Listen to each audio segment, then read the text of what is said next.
Ideology, in its basic form, is a certain set of ideas, principles, and myths of a culture that attempts to explain how society should function.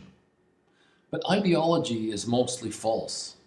The danger of ideology is found in its numbers. It is a falsity that many believe in.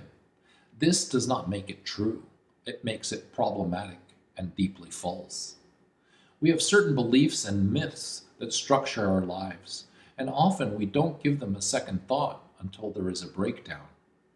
Ideology is the filter through which we see the world. It is not how the world actually is.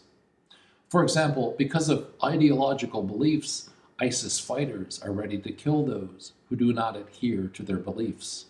Neo-Nazis in the United States are ready to drive their cars into persons who protest against their beliefs. The goal of philosophy is to remove these filters, to show why they are absurd.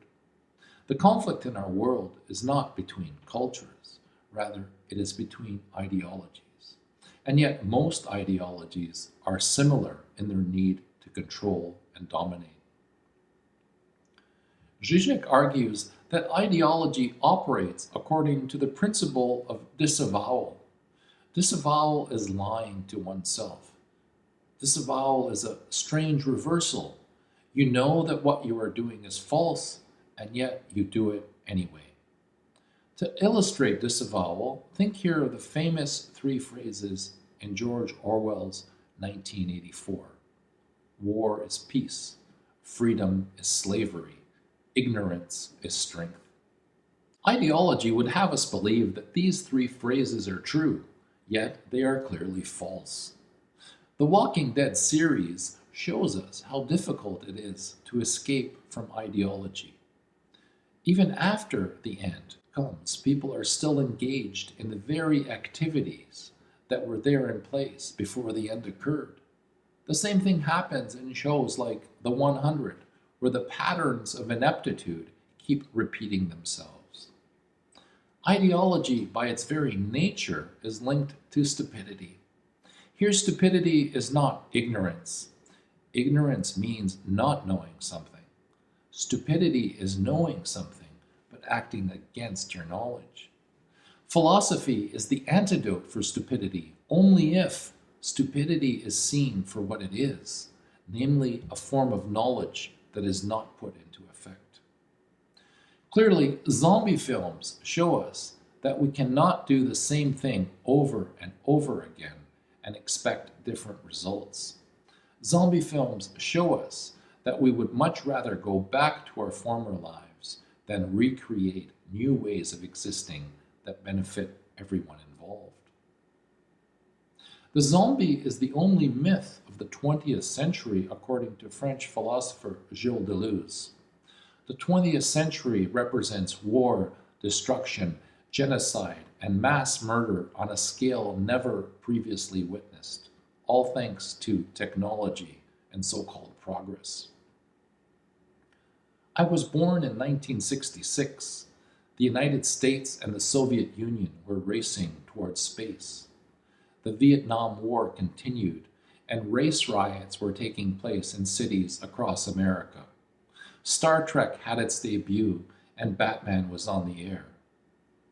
China, under Mao, launched a cultural revolution and began killing intellectuals. 65 million Chinese would die under Mao's rule. My grandfather was wounded in World War I. That war saw 41 million people dead. My parents grew up during World War II and knew hunger and poverty. That war saw 80 million people dead. 160 million people died in wars during the 20th century. In the 21st century, war continues to be a norm. We have more to fear from fellow human beings than any other predator, natural or otherwise. Zombie films show us that humans murder their own with glee and abandon. The answer to the question, what is it like to be a human being, is clear. It means to be mostly inhuman and monstrous, as history records. The ancient Greek philosopher Diogenes took a burning oil lamp through the market in daylight and said he was looking for humans. No, he was not on drugs, but more than 2,000 years ago, he was already aware of the dangers of ideology. The theme of zombie films is precisely the fact that there have been very few humans who radiated the goodness of humanity. War, genocide, murder, greed, slavery are the monsters that keep returning to disrupt our lives. Ideology functions through lies that are believed to be true. But why do we have a propensity to believe in lies, falsehoods, and fictions of all sorts? This is where psychoanalysis comes in. We are biological and neurological beings. We are beings of flesh and brains. Zombie films clearly bring this feature of our makeup out in the open. My experience of seeing the exhumation of bodies from a mass grave cannot be understood if you still live in the symbolic world of your culture, where you get up, eat breakfast, get a coffee, get into your car, and take a peaceful drive. It is difficult to tell the story of dehumanizing trauma if you did not share in the experience. Many survivors of trauma cannot express what happened to them. Though I was not physically harmed, like the people who were murdered at Vukovar, I experienced a psychological trauma that my previous symbolic life in Canada could not process. I might as well have spoken to the stones or the trees in the forest. The person who has not eaten the bread of suffering thinks everyone dines on cake. And this is the truth that Hollywood ignores. Totalitarian systems surround us. People are treated as if their lives had no worth and meaning.